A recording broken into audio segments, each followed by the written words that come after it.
Good day guys, and welcome back ulit sa ating channel. For today's video ay bibigyan ko ng idea kung paano mag full wave ng stator coil ng Honda Wave CX na 110. Ang una nyong gawin guys ay ihanapin nyo ang ground connection ng ating stator coil. Kasi ang ating stator coil ay naka half wave connection pa siya guys. Paano ba malalaman kapag half wave? Siyempre may ground connection ang ating stator coil. Ang kulay puti is may ground connection, ang kulay yellow is may ground connection. Yan po ang palatandaan na half wave pa ang ating stator coil. Ganito lang gawin nyo, no? Unang i-check nyo ang yellow at saka kulay puti sa ating stator coil. Automatic meron siyang continuity o magkaroon ng reading ang ating multi-tester. So yan, ang ating multi-tester ay nakaset sa times 1 resistance guys. Yon. Kapag gumalaw ang ating tester, ibig sabihin is may continuity ang ating stator coil. So normal na merong continuity ang ating kulay puti at saka kulay yellow kasi meron silang connection. So ngayon naman, i-check naman natin ang ating ground connection guys. Ang isang test rod natin ay nanatili sa kulay puti. Ang ating namang test rod ay ilagay natin sa body ground. Automatic tutunog ang ating multi-tester at meron siyang ground connection. Tulad na sa video. Yon. So yan ang patandaan na meron pa siyang ground connection at naka-halfway pa ang ating stator coil. Kaya nagiging halfway ang ating stator coil kasi meron siyang dalawang division guys. Yan tinatawag nating lighting coil at saka charging coil. At nag-start ang ating running winding sa ground connection. So paano magiging full wave ang ating stator coil para wala na siyang ground connection? Ganito lang gawin nyo guys. Hanapin nyo lang ang kulay green na wire na malaki. Yang tinuro ko ay yan po ang green na wire. So kapag nalocate nyo na ang green na wire, sa ilalim ng ating green na wire ay nakatago dyan ang magnetic wire. So yung sinikwat ko guys, yan po ang wire na kulay green. Hanapin nyo siya. Kahit hindi nyo na nabunutin ang stator coil guys, mapupull wave na natin ang ating stator coil sa ganyang posisyon. So sikwatin nyo lang ang kulay green na wire na yan. Diyan nyo makita ang isang maliit na magnetic wire na connect sa ground connection. Kita nyo ba yan guys? Yang arrow na yan, yan po ay ang ating starting winding. So para mabunot natin yan at ma-disconnect, kailangan gagamit lang tayo ng side cutter plier. So i-disconnect lang natin yan guys. Yan po ang ating starting winding. Yan po, dyan po nagsimula ang ating ground connection. So, para magiging full wave na siya, tanggalin lang natin ang ground connection na yan. Yan lang po ang paraan para magiging full wave na ang ating stator coil. So, kapag matanggal natin ang starting winding na yan, na magnetic wire, i-pull out na natin gamit ang ating flat screw. So, yon, naputol na natin siya guys. Pwede na natin siyang i-pull out ng dahan-dahan. Yon. So, maliit lang ang dulo na may tabas dyan. Ang gawin nyo is, lininisin nyo lang siya gamit ang ating cutter. So kapag malinis na ang dulo ng ating magnetic wire, pwede na natin siyang mahinang. So ngayon, i-check naman natin kung wala na bang ground connection ng ating stator since na-pull out o naputol na natin ang ating starting winding. So ngayon, ilagay natin ang ating test rod sa kulay puti or kahit kulay yellow, kahit baliktad pwede. So ilagay mo natin siya sa kulay puti. So i-test natin ang ating stator coil kung meron na ba siyang ground connection o wala na siyang ground connection. So yan. So normal, mayroong reading dito sa kulay puti at saka kulay yellow. So yun. Meron siyang continuity guys, no? Normal lang yan. Kapag ang yellow at saka kulay puti, i-connect natin.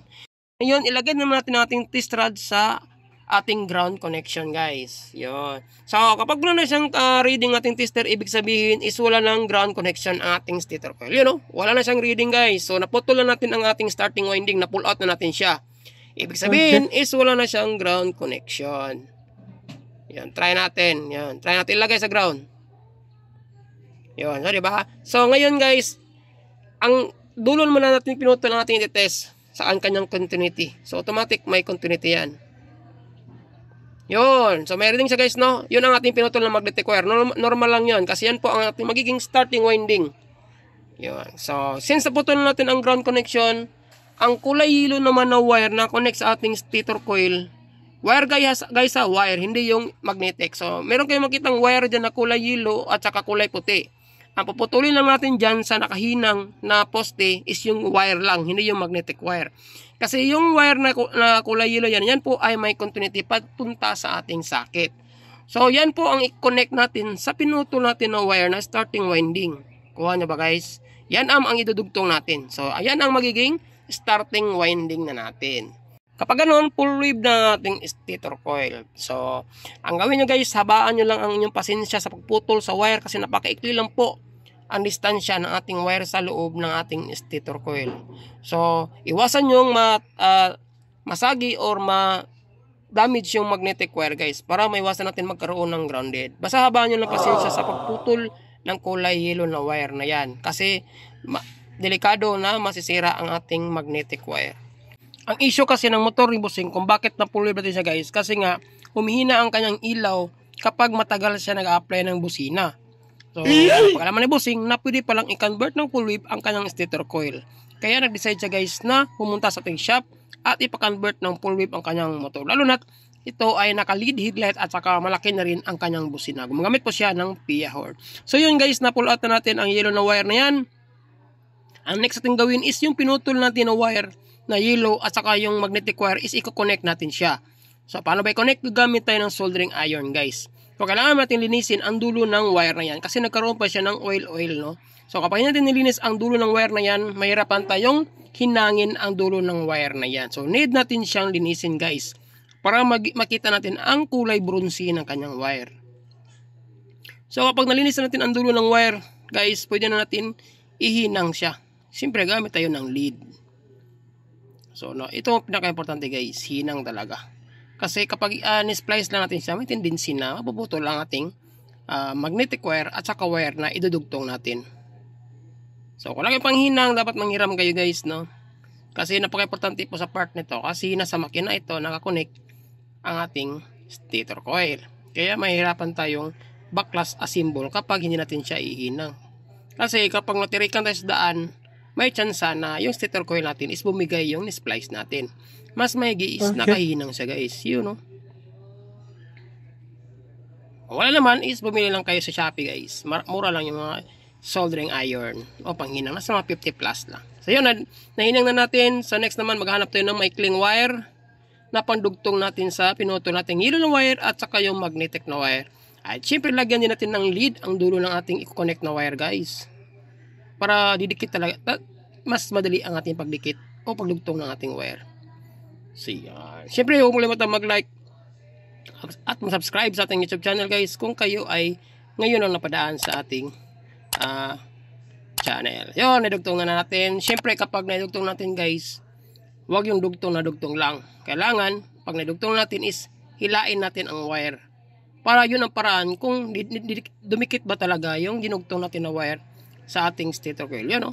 Yan. Kasi kapag hindi natin nihilain, may chance yan na hilaw ang ating paghina. So, syempre, lagyan natin ng shrinkable hose kasi yan ang magiging cover natin sa ating dinugtong na wire. Iwas grounded sa ating stator coil.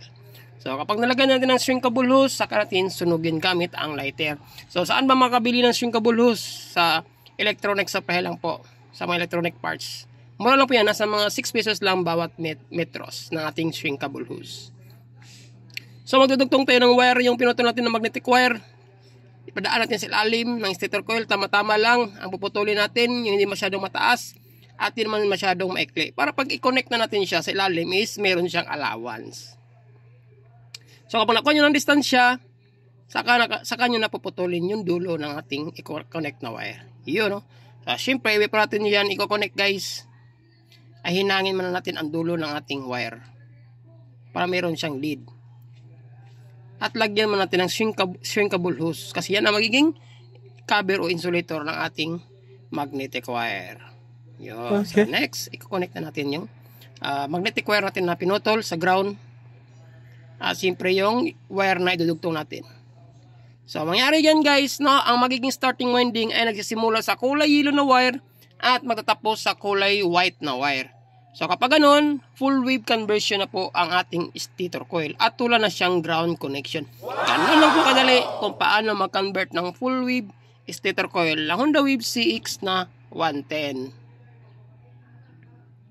Siyempre kung may katanungan kayo regarding sa video na ginawa natin, mag-iwan lang kayo ng comments sa baba. Kasi free to answer tayo kapag online tayo guys. Yun, i-connect na natin.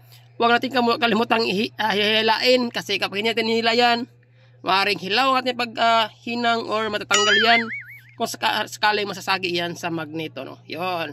Siyempre kapag na-connect na natin, ilagay natin yung kabulhos na pinasok sa wire. Tapos sunugin natin gamit ang lighter. So kapag na-connect na natin, idaanan natin ang wire sa ilalim ng ating stator coil.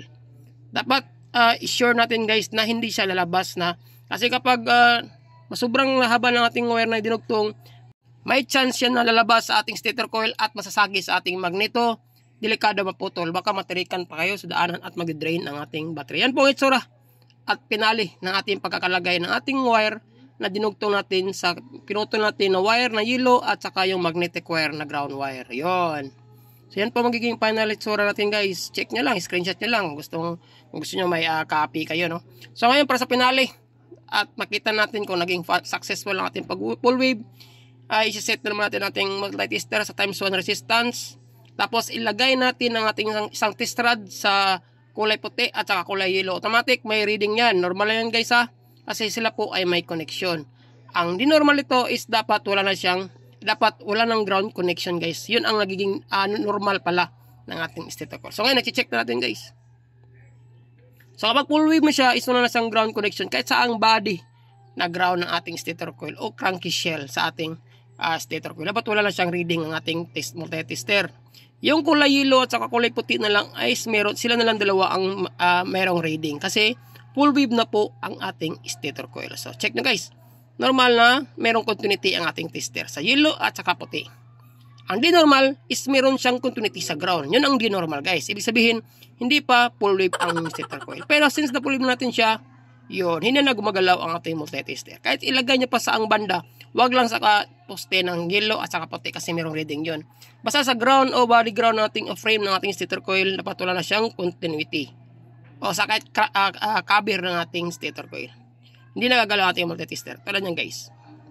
Yeah, so normal lang yan na gumalaw kasi nilagay natin tester sa yellow na poste ng ating stator coil at saka kulay puti. So yun. Yun ang palatandaan na full wave ng ating stator coil. At ready na natin siya ikabit. So, next naman is i-full wave na natin ang ating regulator para magiging compatible na ang ating pag-full wave. So, yun lang guys, no? Salamat at see you sa aking next video. Guys, ayos.